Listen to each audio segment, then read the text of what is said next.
तीनों ने संन्यास लिया? क्या मैंने संन्यास लिया कि माता की तीनों ने?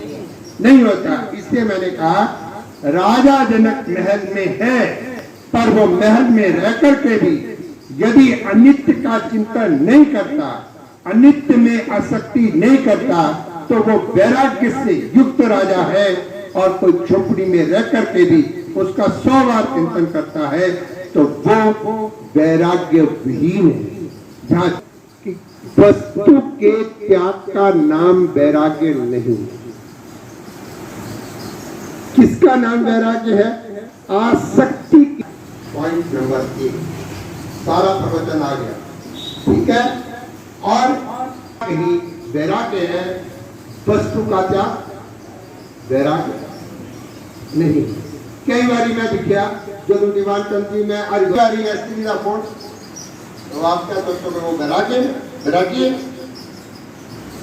उनका शरीर हरिद्वार, लेकिन मन आपका भगवान के चरणों में रहे, उसको वैराग्य। और शरीर आपका मंदिर में आके बैठ जाए और मन आपका उधर रहे, उसको वैराग्य नहीं है। अब तीसरा शब्द इसी में है, क्योंकि भक्ति को मैं टच नहीं कर रहा, क्योंकि भक्ति का पूरा चैप्टर मैंने अलग समझाया। पूरा चैप्टर विवेक क्या है। जीदा ब्याह कराओ जी का डमरू बजाइए गणे हैं। बोलो आज अभी तक क्या चर्चा हुई? क्योंकि शौनक आदि ऋषियों ने पहला प्रश्न किया है, आप सुन लो, आपका नहीं थे।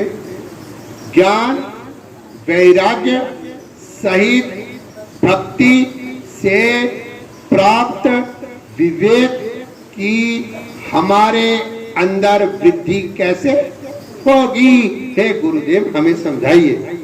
तो पहले हमें ये पता होना चाहिए कि ज्ञान कौन सा लेना है गुरु से। गुरु ने कोई मैथ नहीं पढ़ाना, फिजिक्स नहीं पढ़ानी। ज्ञान कौन सा? स्वरूप ज्ञान। चक्रवर्ती होना सच है या भिखारी होना सच है, देखा दोनों झूठ में ना रह जाना, क्योंकि ये बात छूट रही थी। दोनों झूठ है। और जागने पर भिखारी नहीं रहता, और जो एक अवस्था में रहे दूसरी में ना रहे वो सच नहीं होता। जो तीनों अवस्थाओं में रहे, तीनों कालों में रहे, त्रिकाल अवादितुम सत्यम, 3 काल में जो अबाधित है वो सत्य है। और जो जागृत में हो, स्वप्न में और हो जाए, और जागृत और स्वप्न में तो हो भी जाए और सुषुप्ति में जाकर के गायब। झूठ क्यों बोला? क्योंकि गहरी नींद में ना तो तू भिखारी होता है और ना तू राजा होता है, क्योंकि एक दो ही अवस्थाएं नहीं है, तीसरी अवस्था भी है। जागृत में तू चक्रवर्ती सम्राट होता है, अस्तु कोई बात नहीं, और जब तू सोता है तब तू भिखारी हो जाता है। हे राजन, तुझे बता कि जब तू गहरी नींद में चला जाता है तब तू राजा होता है, जब भिखारी होता है या इनमें से कुछ भी नहीं है। बोलो बोलो बोलो बोलो, जिसे आ जाना कूड़ी नींद पे दिखा एकड़ी स्टेट जिला पूछती है, कोई राजा होता है या भिखारी होता है या दोनों में से कुछ भी नहीं होता। उस समय राजा पने का बोध होता है या भिखारी पने का, पहले बताइए। अच्छा तो भी कदे पूरी निंद्रा सुते या नहीं सुते, या सुखने दिखते रहते या जागते रहते। कई लोग आते स्वामी जी वो गोली गानी बोलती। ये जहाँ कृष्णा नगर कठुआ से मैं निरंतर खजूरिया बोल रहा हूँ।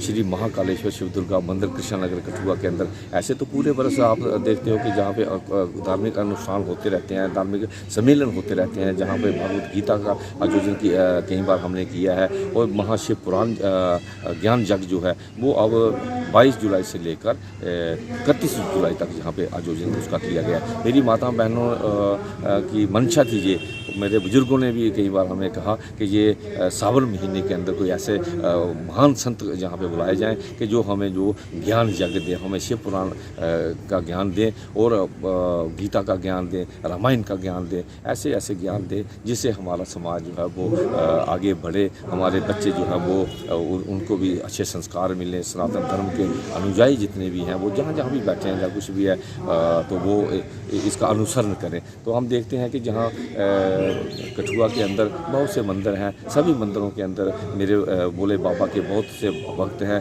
और ऐसे ही कृष्णानगर के अंदर हम देखते हैं कि सावन महीने का एक विशेष महत्व होता है और इस सावन महीने के अंदर हमारी माताएं बहनें बुजुर्ग जो हैं वो घर से श्रद्धा सुमन लेकर, पुष्प लेकर, पुष्पमाला लेकर, बिलपत्री लेकर, अकर धतूरा लेकर, वो चंदन का तिलक लेकर सारी पूरी सामग्री जो है जिससे भोले बाबा बड़े प्रसन्न होते हैं। और सावन मास के अंदर भोले बाबा इतने प्रसन्न रहते हैं अपने बच्चों के ऊपर कि ये कहने की बात नहीं है। वो सुबह से ही जहाँ कतारें लगी होती हैं भोले बाबा के ऊपर जल धारा करने के लिए, तो हम कह सकते हैं इस बात के लिए कि ये सावन का मास जो है, ऐसे तो आप पूरे साल जितना भी आप दान दक्षिणा कर सकते हो, किसी गरीब की मदद कर सकते हो, किसी गरीब के बच्चे को पढ़ा सकते हो, किसी गरीब बच्ची की कोई शादी करवा सकते हो, आप करा सकते हो, सब कुछ करते हो।